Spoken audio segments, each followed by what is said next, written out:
दिल्ली की चमकती हुई गलियों में एक बड़ा नाम मशहूर था, आदित्य मल्होत्रा। एक ऐसा बिजनेस टाइकून जो जितना अमीर था उतना ही खड़ूस।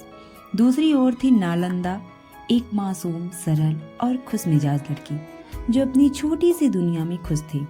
उसे किताबों से प्यार था, कहानियों से प्यार था और सबसे ज्यादा उसे लोगों की मदद करना अच्छा लगता था। बारिश की हल्की बूंदें सड़क किनारे खड़ी एक लड़की परेशान दिख रही थी। सफेद सलवार कुर्ता पहने, आंखों में बेबसी और होठों पर हल्की सी झिझक। उसके हाथ में एक पुरानी किताब थी जो लगभग भीग चुकी थी। क्या तुम्हें कोई दिक्कत हो रही है? एक रूखी आवाज आई। नालंदा ने देखा तो सामने एक लंबा, कड़क मिजाज आदमी खड़ा था। सूट बूट में सजा, घड़ी की सुइयों की तरह अनुशासित आदित्य मल्होत्रा। जी, मेरी किताब भीग गई और मैं कैब का इंतजार कर रही हूँ। बिल्कुल बेवकूफ़ी है, तुम छतरी लेकर नहीं निकल सकती थी। आदित्य ने गहरी सांस ली। नालंदा ने हंसते हुए कहा, अगर बारिश का मजा छतरी के नीचे लेना है तो जिंदगी का मजा कहाँ मिलेगा? आदित्य को समझ नहीं आया कि इस लड़की की मासूमियत पर हंसे या गुस्सा करे, लेकिन उसने चुपचाप अपनी गाड़ी का दरवाजा खोला और कहा, बैठो, छोड़ देता हूँ।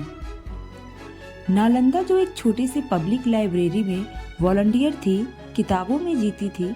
आदित्य, जो मल्होत्रा इंटरप्राइजेज का मालिक था, सिर्फ फाइलों और प्रोजेक्ट में डूबा रहता था। एक दिन आदित्य किसी काम से उसी लाइब्रेरी पहुंचा। उसे एक जरूरी डॉक्यूमेंट मिलना था, लेकिन वहां का माहौल देखकर वह हैरान रह गया। बच्चे जोर जोर से हंस रहे थे, बुजुर्ग आपस में कहानियां सुन रहे थे और बीच में खड़ी थी नालंदा, जो सबसे बातें कर रही थी और हंस रही थी। तुम यहाँ क्या कर रही हो? आदित्य ने पूछा। यही तो मेरी दुनिया है, लोगों के चेहरे पर मुस्कान लाना, उन्हें नई कहानियों से जोड़ना। पैसा कमाना जरूरी नहीं है, खुश रहना जरूरी है, नालंदा ने जवाब दिया। आदित्य के लिए यह बात समझना मुश्किल था। उसे तो बस नंबर और डेडलाइन की दुनिया पसंद थी। आदित्य को समझ नहीं आ रहा था कि यह लड़की इतनी अलग क्यों है। जहां उसके लिए समय पैसा था, वहीं नालंदा के लिए समय कहानियों का पुलिंदा था। एक दिन आदित्य के ऑफिस में एक इवेंट हुआ जिसमें नालंदा को बतौर गेस्ट बुलाया गया। उसने वहां अपनी मासूमियत और दिल छू लेने वाली कहानियों से सबको मोह लिया। तुम्हें मेरी दुनिया समझ नहीं आएगी, आदित्य ने बाद में उससे कहा। शायद तुम्हें मेरी दुनिया समझनी चाहिए, नालंदा ने मुस्कुराते हुए कहा। धीरे धीरे दोनों के बीच मुलाकातें बढ़ने लगी। आदित्य, जो कभी प्यार में विश्वास नहीं करता था, अब नालंदा की हंसी में खुद को खोने लगा था। जब आदित्य को एहसास हुआ कि वह नालंदा से प्यार करने लगा है, तो उसे अपने दिल को रोकने की कोशिश की। हम दोनों अलग हैं, मैं तुम्हारी तरह मासूम नहीं हूँ, आदित्य ने एक दिन कहा।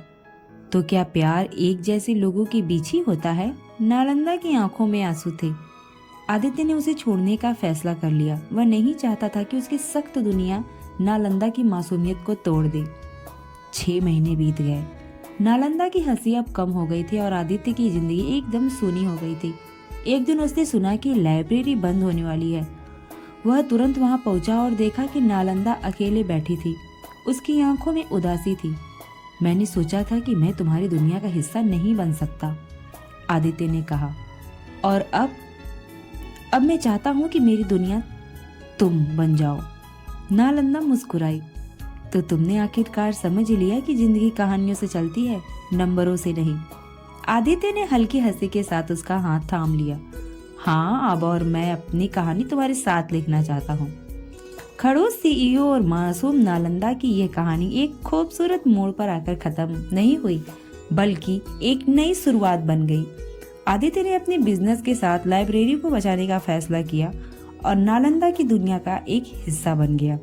कभी कभी प्यार वही होता है जो हमें बदल देता है, और कुछ कहानियां सिर्फ पढ़ने के लिए नहीं, जीने के लिए होती है। अगर आपको ये कहानी पसंद आई है तो कृपया कर चैनल को सब्सक्राइब करिए, वीडियो को लाइक और शेयर करिए, और मिलते हैं कल एक नई कहानी के साथ। तब तक के लिए गुड नाइट।